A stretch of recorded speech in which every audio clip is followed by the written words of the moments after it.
नमस्कार भक्तों, एक बार फिर से स्वागत है आपके अपने YouTube चैनल अध्यात्म टीवी पर। आज के वीडियो में हम बात करेंगे गंगा सप्तमी कब है और क्या है माँ गंगा की कथा। तो वीडियो शुरू करने से पहले कमेंट में जय माँ गंगा अवश्य लिखिए और अगर आपने चैनल को सब्सक्राइब नहीं किया है तो प्लीज़ चैनल को लाइक, शेयर और सब्सक्राइब करें और अपने दोस्तों के साथ ज़्यादा से ज़्यादा शेयर करें।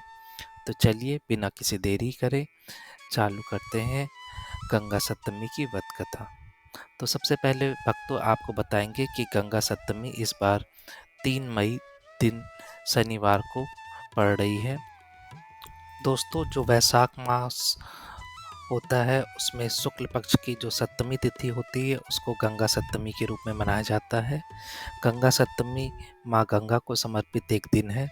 इस दिन को गंगा जयंती के रूप में जाना जाता है। भक्तों, क्योंकि इस दिन देवी गंगा का पुनर्जन्म हुआ था इसलिए इसको गंगा सप्तमी के रूप में मनाया जाता है। तो चलिए सुनते हैं गंगा सप्तमी की कथा। जब राजा बलि ने वामन भगवान को 3 पग धरती नापने को कहा तो उस समय भगवान वामन ने अपना बायां चरण जो राजा बलि थे उनके सर पर रख दिया। तब ब्रह्मा जी ने भगवान के चरण को छूने के बाद जो जलधारा बची थी उसे अपने कमंडल में भर लिया और ब्रह्मा जी ने यह कमंडल अपने पास रख लिया। इस जलधारा का नाम माँ गंगा पड़ा और ब्रह्मा जी के संरक्षण में माँ गंगा स्वर्गलोक में रहने लगी। इसके बाद पृथ्वी पर श्री राम जी के जो पूर्वज थे राजा सागर, उनकी दोनों पत्नियों ने संतान प्राप्ति के लिए बहुत तप किया। तब भृगु मुनि ने राजा सागर की तपस्या से प्रसन्न होकर उन्हें संतान प्राप्ति का वरदान दिया और कहा, आपको एक रानी से पुत्र प्राप्त होगा और दूसरी रानी से 60,000 पराक्रमी पुत्रों की प्राप्ति होगी। जिस रानी को एक पुत्र होगा उसी से आपके वंश में वृद्धि होगी। इसी प्रकार समय बीतता गया और राजा सागर की एक रानी एक पुत्र को जन्म दिया और जो दूसरी रानी थी उसने एक पिंड को जन्म दिया जिसमें से 60,000 पराक्रमी पुत्र प्रकट हुए। एक दिन राजा सागर ने देवताओं पर विजय प्राप्त करने के लिए एक यज्ञ का अनुष्ठान किया। जब राजा सागर ने उसके लिए अश्वमेध यज्ञ किया तब उन्होंने अपने 60,000 पुत्रों को उस अश्वमेध घोड़े की सुरक्षा के लिए नियुक्त कर दिया। लेकिन युवराज इंद्र ने छलपूर्वक जो यज्ञ का घोड़ा था उसे चुराकर कपिल मुनि के आश्रम में बांध दिया।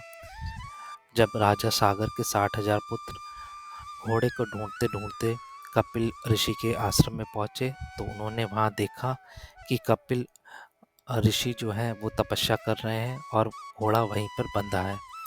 राजा सागर के पुत्रों ने सोचा कि यज्ञ के घोड़े को कपिल मुनि ने ही अपने आश्रम में बांध रखा है, तो वह सब चोर चोर कहकर चिल्लाने लगे। यह सुनकर महर्षि कपिल की समाधि टूट गई और तपस्या में लीन कपिल मुनि ने हजारों साल बाद अपनी आंखें खोल दी। क्रोध में आकर उन्होंने राजा सागर के 60,000 जो पुत्र थे उनको जलाकर भस्म कर दिया। जब राजा सागर को यह पता चला तो उन्हें बहुत दुख हुआ। राजा सागर के पुत्रों का अंतिम संस्कार न होने के कारण जो उनकी आत्मा थी उनको मुक्ति नहीं मिल सकी और वह भूत पिशाच बनकर इधर उधर भटकने लगे। इसके बाद राजा सागर ने अपने तेजस्वी पौत्र अंशुमान को अपने घोड़े को लाने के लिए आदेश दिया। आयुष्मान उसे घोड़े को ढूंढता ढूंढता कपिल मुनि के आश्रम में पहुंचा। वहां उसने अपने चाचाओं के शरीर की राख देखी और यज्ञ के घोड़े को चढ़ता हुआ देखा। कपिल मुनि की स्तुति करके आयुष्मान ने उनको प्रसन्न किया और कपिल मुनि ने फिर बताया कि अगर पवित्र गंगा का जल अगर उनके जो राख है अगर उस पर चढ़ाया जाए तो उनके चाचाओं को मुक्ति मिल सकती है। इसके बाद अंशुमन ने राजा सागर के पास पहुँचे और उन्हें सारी बात बताई। राजा सागर ने दुखी मन से उसी यज्ञ को पूर्ण किया। आयुष्मान के प्रतापी पुत्र बाद में राजा दिलीप हुए। तो राजा दिलीप के जो पुत्र थे उनका नाम भागीरथी हुआ। जब वो बड़े हुए तो उन्होंने अपने पूर्वजों की आत्मा की शांति के लिए तपस्या करने का बीड़ा उठाया। भागीरथ ने ब्रह्मा जी की तपस्या करी, जिससे वह गंगा जी को पृथ्वी पर लाए।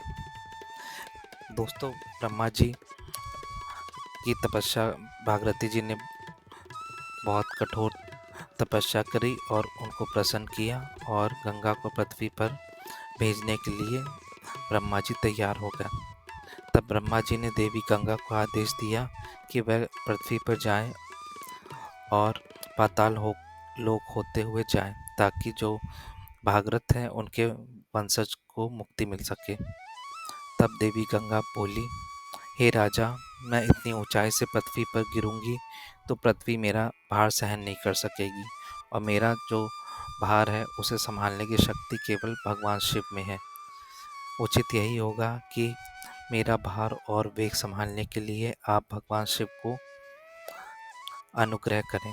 तब राजा भागीरथ ने गंगा जी के कहे अनुसार भगवान कठोर तपस्या करी और उनसे निवेदन किया कि आप अपनी जटाओं में गंगा जी को समेट लें। भगवान भोलेनाथ भागीरथ जी की तपस्या से बहुत प्रसन्न हुए और उन्होंने गंगा जी को अपनी जटाओं में समेट लिया। इसके परिणाम स्वरूप गंगा जी को भोलेनाथ की जटाओं से बाहर निकलने का रास्ता नहीं मिला। अब राजा भागीरथ को चिंता हुई। उन्होंने एक बार फिर भगवान भोलेनाथ की आराधना की, जिससे भगवान भोलेनाथ ने गंगा की एक धारा को मुक्त कर दिया और उन्होंने एक जटा को खोल दिया, जिससे गंगा जी की धारा पृथ्वी पर प्रभावित हो गई। तब गंगा जी राजा भागीरथ के पीछे उनके राज से होते हुए राजा जाहनु के आश्रम की ओर से निकली।